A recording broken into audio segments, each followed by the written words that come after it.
Hi, my beautiful friends. How are you today? In today's podcast, I wanted to talk to you guys about the pressure of recovery. So, as we all know, if you're familiar with having an affair, there's a lot of pressure once the affair ends.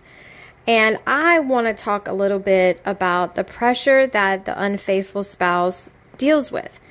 Now, you guys, I'm going to be completely honest with you and transparent, and let you know that anytime we try to put a timeline on recovery, we're just harming ourselves. So let me give you a perspective from the unfaithful's point of view. Once an affair ends, that person who had the affair has to deal with many emotions and different emotions. So one of those emotions is we have to deal with the pain that we caused our spouse. The second is the shame and guilt from having an affair. Third, we have to deal with the grief from losing the affair partner, because whether we like it or not, the truth of the matter is that most of us have fallen in love with the affair partner.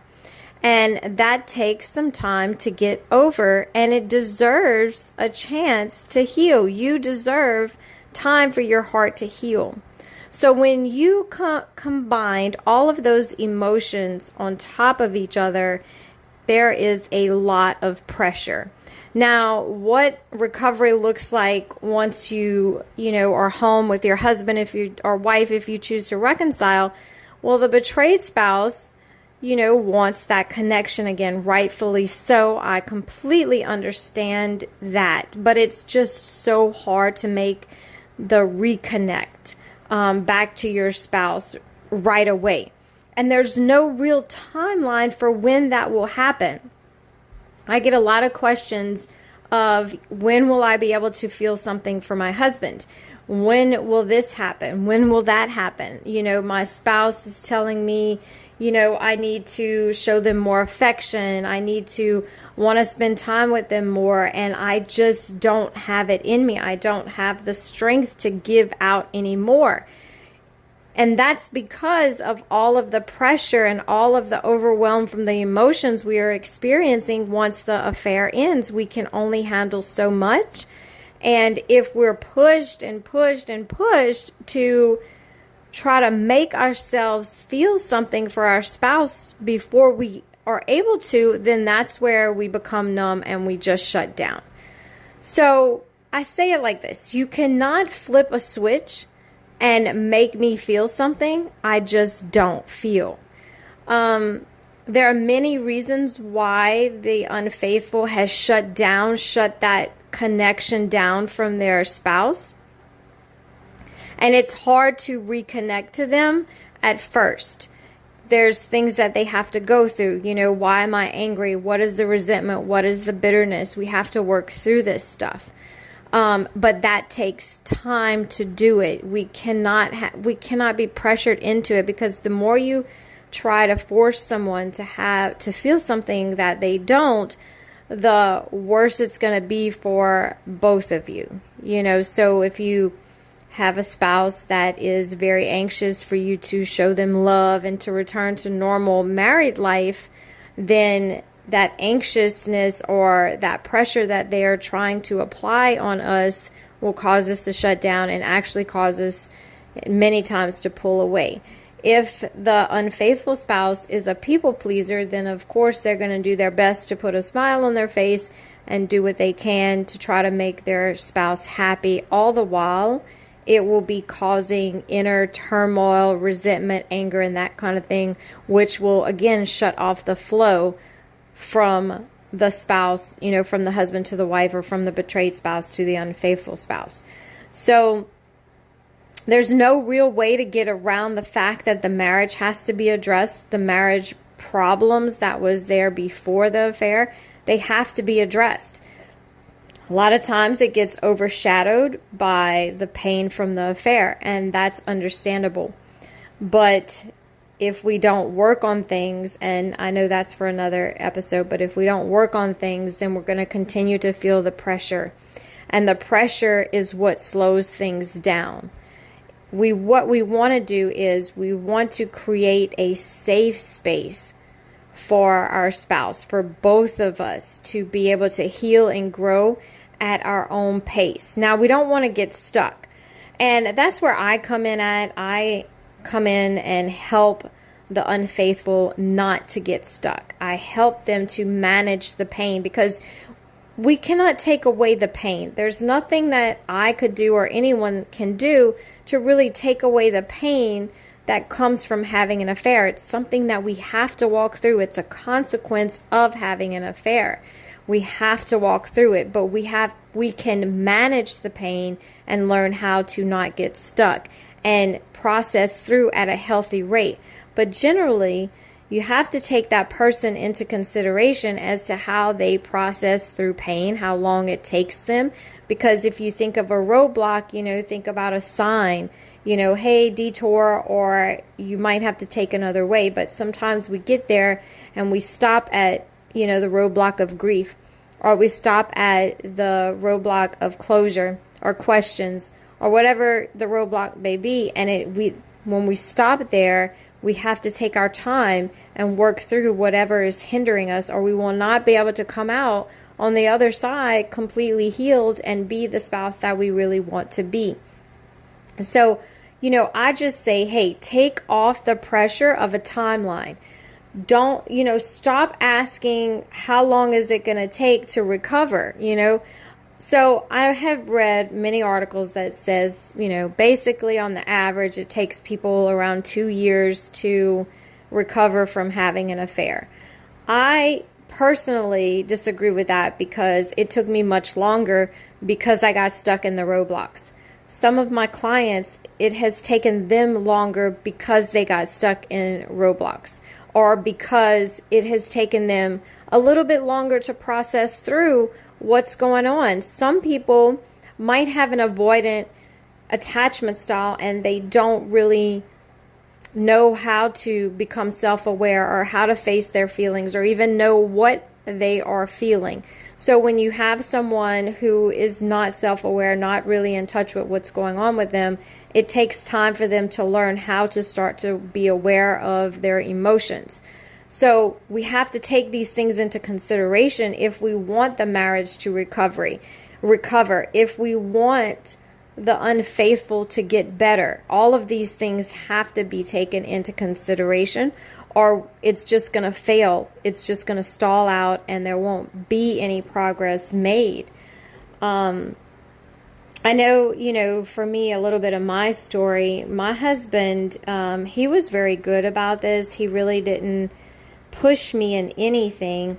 Once the affair was over, he really became a safe space for me because I didn't have any pressure coming from him. He just kind of understood, and I really believe that this was God just giving him the wisdom to know how to help me heal. But he really understood that this might take a little while and I don't want to put any more pressure on her. So he started looking at me with eyes of compassion and empathy and that kind of thing. And I'm the type of person where when something happens, I need to talk about it a little bit, and I might have to repeat myself, or I might have to talk about one little subject more than once, but that's actually how I process.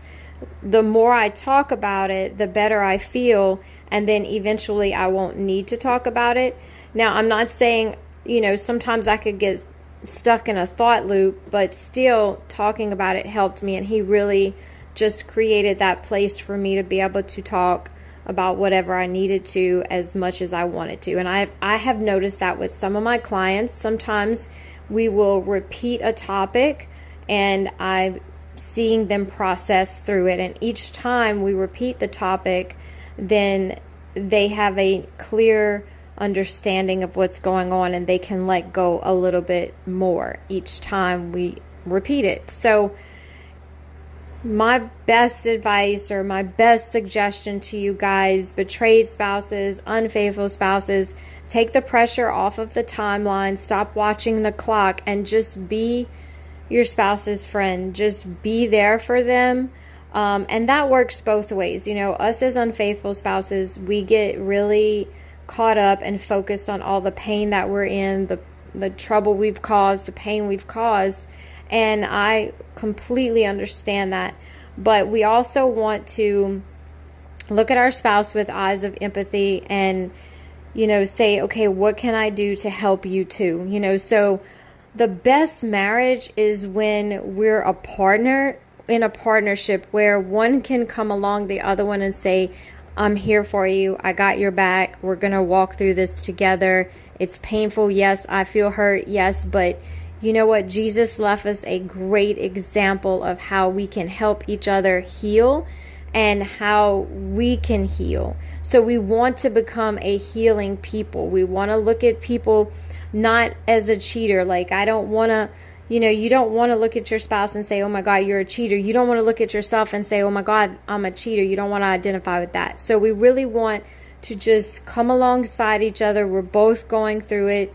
Yes, I may have caused it, but I'm sorry. Let's grow. Let's learn together. And when we're done, we're done. I remember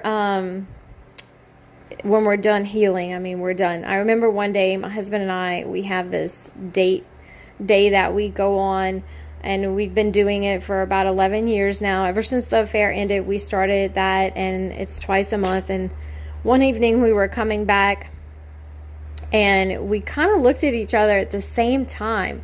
And I told him, I said, I think we're done. Like, I think we're actually through this. And he looked at me and he said, I think you're right. I believe we were having a conversation about having an affair, like infidelity in general, right up to that point. But I remember us really looking at each other and realizing, hey, we're not in recovery anymore. And that's a good thing, you know, because if you can keep in mind that recovery has an end, that there's a goal that you're trying to get to as a couple and as individuals, then that will help you to stay focused on where you're going, not how long it's going to take you to get there. Because, like I said in the beginning, focusing on how long puts so much pressure on both of you. You know, it's like, because then you start saying, oh, it's been 6 months, I should feel this way. Okay, so I should statements is really wrong statements. It really just puts too much pressure on us. You know, no, maybe you shouldn't be at a certain point at 6 months. Maybe at 6 months, you're, you know, just now getting to the anger stage of grief. I don't know, but take the I should statements out and, you know, say, okay, I'm going through this. And it's okay to do self check-ins, you know, to see where you're at, how far you've come. But just don't let the timing of everything cause you more problems. We want to look at progress. That's what we want to look at. We don't want to look at how long it's taking you to get there, and that will determine the progress. We want to look at, okay, how much have I grown? Where am I at in the stages of grief? What's going on with me with the marriage? How is the marriage doing? That's what we want to look at. So I just want to tell you guys, I hope that that this podcast has brought some kind of revelation to you. I hope that you can move forward in knowing that, hey, I'm going to take the pressure off and we're going to do this as a team and I'm going to process through. And of course, if you need me, I offer one-on-one coaching services where I come in and I help you work through the roadblocks. I help you prevent relapses, that on again, off again stage. I can help bring clarity if you're struggling whether or not you should end the affair. And I offer a 30-minute chat session and I can customize a plan for you just depending on what stage of an affair you are in. So if you need help, by all means, go to my website, sign up for your one-on-one consultation, and we'll go from there. Don't do this alone. It's okay. You're not alone. I love you guys. And I look forward to you to speaking with you in the next episode. I hope you all have a blessed day. Bye.